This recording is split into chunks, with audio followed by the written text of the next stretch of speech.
Welcome to the Property Profits Real Estate Podcast, the show where real estate investors talk strategy, capital, deals, and growth with your host, Dave Dubeau. Hey, folks, welcome back. Today, zooming in from beautiful Houston, Texas, we have Terri Clifton and Michael Knight. These folks are part of Better World Companies. And you name it, they do it when it comes to apartment building investing. So, Terri, Michael, welcome to the show. Great to have you. Great to be here. Thanks for having us, Dave. We've been around the multifamily business for quite some time now, and although we call it Better World Companies, we have Better World Properties as our operating in, Better World Investments, Better World Interest. We've got a number of Better World operations. So yeah, if it's multifamily and it's in Texas, we're involved. Well, it sounds like you guys are one of those vertically integrated companies. So maybe give us a little snapshot of all of the different things that you do in multifamily. Sure.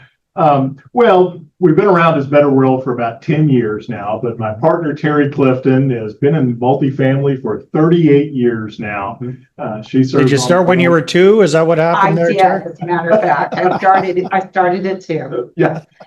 Terri serves in leadership capacity with our apartment associations here. She's also a licensed real estate broker. About 10 years ago, I said, wow, you need to have your own company. And I come out of a lifetime of consulting and working with building service companies, business to business, real estate related, all over the world and all over the country.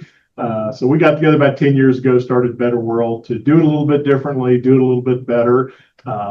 Our bread and butter business is really operating multifamily deals for other small owners, syndicators, family offices. Increasingly, we're doing business with a lot of lenders. They take on REO. So we're known as kind of the fix-it people in multifamily, whether it's a new construction lease up or dealing with some other challenge. That's kind of what we do. So, well, it seems like right now, at least in Texas, we're going through a little economic downturn. We call it the trickle down effect, and that's where rents are being suppressed. And so you're really having to roll your sleeves up and be a really good operator and know what you're doing. An example of that is we started with our financial analysis with our delinquent residents, trying to get to the core. And what we're finding is people can actually pay their rent if you really sit down with them and figure out how many subscriptions that they really don't need, and how many Uber Eats that they really don't need. Oh my goodness. To have it taken to their house in the evenings. We're finding out that Uber rides are absorbing a lot of their income as well. So just really sitting down and taking time to actually get to know the resident that is struggling, seems to be helping them. That's crazy, isn't it? I mean, yes. They don't teach you budgeting in school. Nobody. So is this typically the younger demographic, or is it pretty widespread?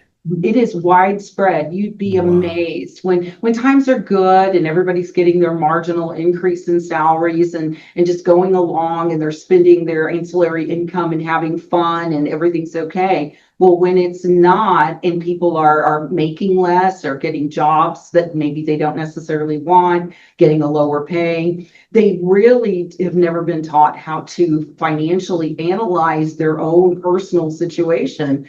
And so we're having to put on yet another multifamily hat, which is, sort of, we're not credit counselors by any means, but it's almost like you've got to really talk about their personal lives. And some of them get upset, and those are the ones that are headed down to the eviction process. Some of them actually thank you when you go through this process, or some of them get so irritated they find the money to pay. And so because they don't want to hear you nagging on them anymore. No, because unless you've been in multifamily real estate for at least 20 years, all you have ever seen is the market do this. It's gone up. We can do value add. Property values are going to increase. Rents are going to increase. And all of a sudden, what's happening in the marketplace is it's going the other direction. We've turned in the cycle, obviously, in a fairly dramatic fashion. And many people that haven't been around for a long time are just utterly lost and have no idea what is happening. How do we overcome this? All the things that we've learned over the last decade, they don't work anymore. That's all different.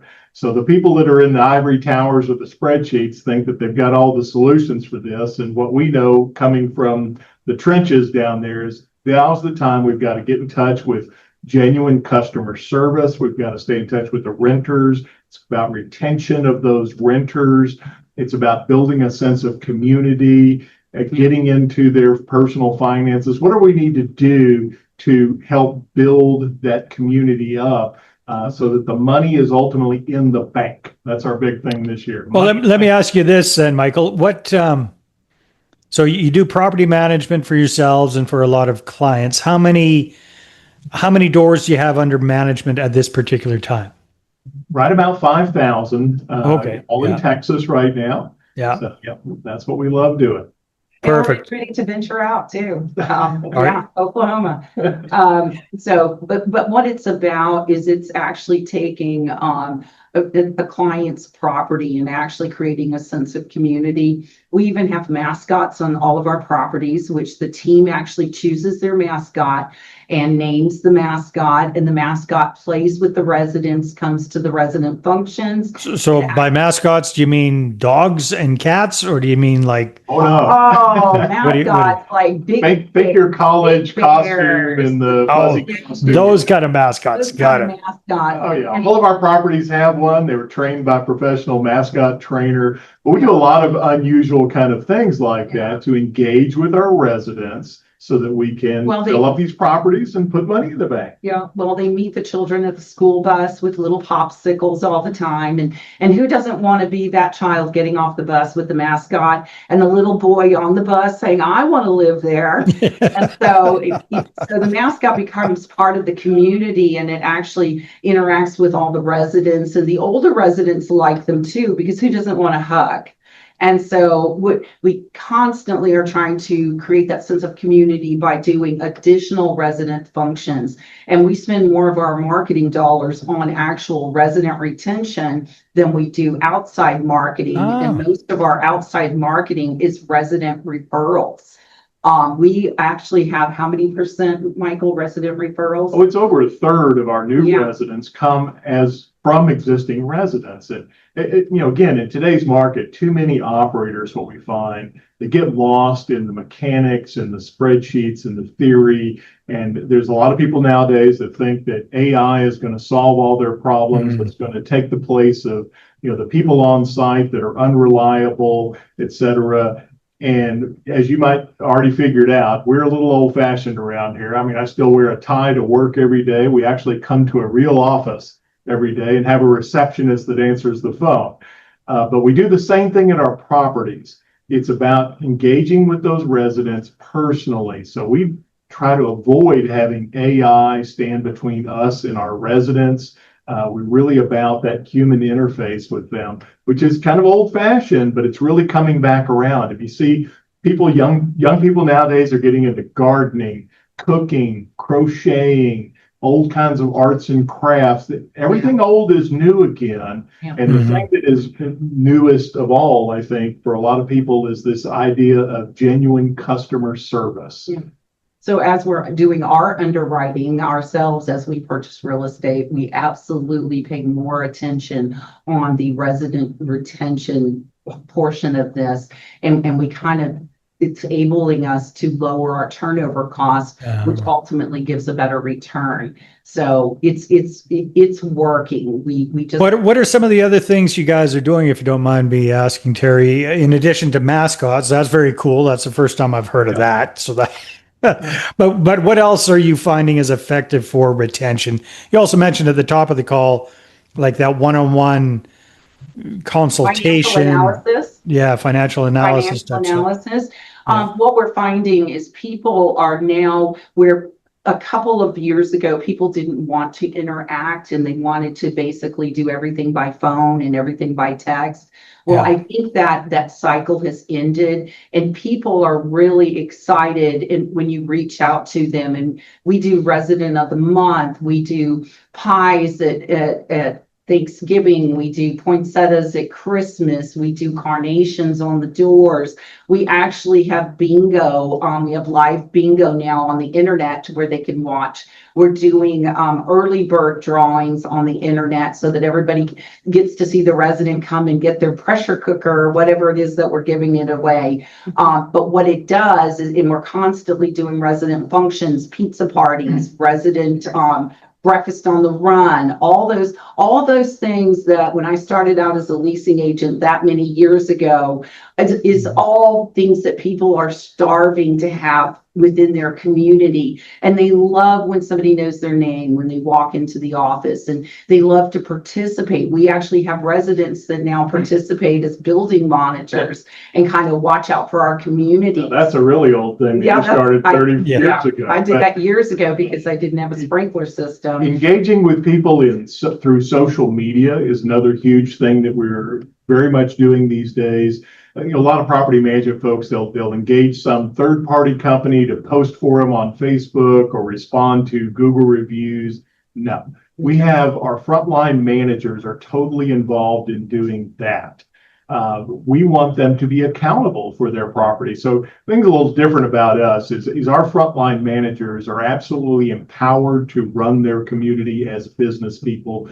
That we want them to treat it like they're the owner of that property. So we don't go into any property without we know the business owner's strategy, where they're at with their lender, where they're at with their investors, what they've committed to them. Yeah. And our managers understand all this so that when they're making day-to-day business decisions, they can make better decisions. They're also responsible for that marketing piece and communicating all these things that we're doing to the outside world and their residents. So they're constantly engaged on Instagram and TikTok and Facebook or whatever the Facebook Marketplace. genre of the moment or the channel of the moment is. And now they're leveraging AI, these mascots. They're creating these crazy videos with the mascots showing off apartments and jumping into swimming pools. And we Our just let them mascots run. actually talk out of the flyers now, and the residents are having are having fun with it. The prospects are having fun. But I want to tell you, Dave, the most important thing that we do to make sure that all this happens is we're constantly training our on-site staffs. Well, I was going to ask, like, how many? You're managing 5,000 units. What does the staff look like to take care of that So volume? we've got about 150 people on our payroll at any given property. You're going to have maybe 5 people on average, a couple inside, three outside folks. It's a 1 per 100 rule per size of the property. Okay. And unless it's a tax credit or something that requires additional paperwork, then you'd add another person. But I'll share with you what I feel like is our greatest secrets to success here. And that is, it's really about the people. And this is what I bring from 40 years of managing business to business services with thousands of employees. And the only way that you can be successful is if those frontline people are motivated, they know what they're doing, and they're anxious to get that done. Too many people in our industry perceive that the staff on site is just another form of robot. You can't rely on them. They're not motivated. They're poorly trained. So it's all about policies and procedures. I'm going to put a camera in the office so I can watch them all day. And I'm going to put a microphone on them so I can follow them around when they're talking to residents. No kidding. This actually happens. And we feel like that if we can just use enough AI and computer and proceed, we'll just fill in the blanks and everything will be fine. And that way those employees won't create any harm for us, as opposed to our philosophy of, you're the business owner, this is your business manager, you make it success. You better understand your budgets, your financials, the strategy, how to work with people, how to market, how to make money, put money in the bank. That's the deal. What you'll find is when you actually include the employees as part of the process and you actually show them what the underwriting looks like and you show them they're part of the budgeting process, they start to own the numbers and they start to produce, and they get excited and they take it personal if the property's not performing to those numbers, and they will go above and beyond because they feel like you are treating them as if they're part of the whole process of this we call call them babies, and we raise them from babies to children when we're exiting. And so they're so proud, and we motivate them. We give them motivational incentives as well as monetary incentives so that they can better their families while we're making money off of a deal for us and our investors. So having the employee be part of the entire process and not just handing them a budget and say, stay within these guidelines, makes such a difference because they actually buy into the expenses and they actually watch. Well, that brings up an interesting question for me then, because you guys are in a unique situation in that you own properties. You're also property managers for other people, if I understand correctly. That's correct. And when you go full cycle with a community, with an apartment building, it must be like, what happens to the management team, the on-site team there? Do they stay with the property? Do they come with you guys? What happens there? That is a great question. That's a great question. We absolutely insist, because one of the biggest mistakes property owners make is they say, well, I'm going to sell the property. Don't tell the staff. Make sure they don't find out that we're going to sell the property, because they're not Don't want to spook them. Don't want them to take off. Absolutely the opposite. You want to sell the property? First person I'm going to tell is the property manager, because the manager needs to know it's the difference between I'm going to put a Band-Aid on that water heater or I need to replace that water heater, depending on the owner's strategy, because our people know that properties come and go. Professionals in this business understand that real estate is always for sale. And the chances are that you're going to move around to various properties, sometimes even different owners and companies in this business, if you're going to have a career in it. So we just tell them up front, that's the deal. They understand it. And the good ones, the ones that are really performing, there's always a place for them at the next property.